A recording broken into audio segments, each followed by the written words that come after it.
মাগো কেন যে ওরা মারলো আমায়, কেন যে ওরা মারলো আমায় ধর্ষণ করিয়ে।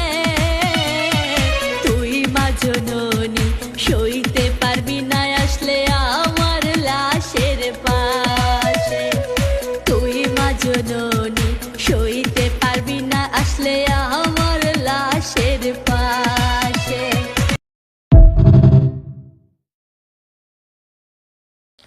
তো আজ আমি এক থালা স্যালাড কেটে নিয়ে বসে পড়েছি। আর হ্যাঁ, এগুলো কিন্তু প্রত্যেকটা জিনিস আমি কেটেছি, শুধু লেবুটা কাকি কেটে দিয়েছে।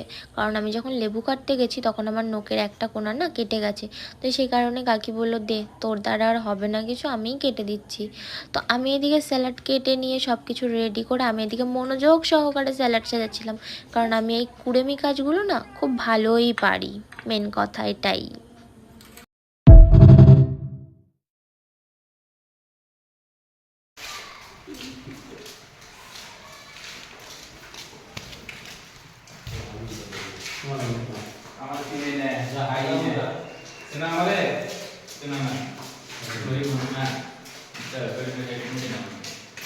এটা যে মিস্ত্রি, এটা এটা রং মিস্ত্রি।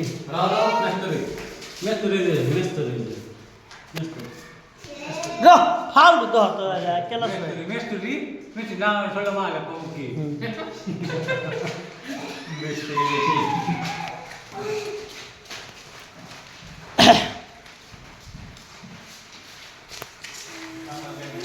ও আমার দরদি রে, আগে জানলে তোর বাঙা নৌকায় চড়তাম না।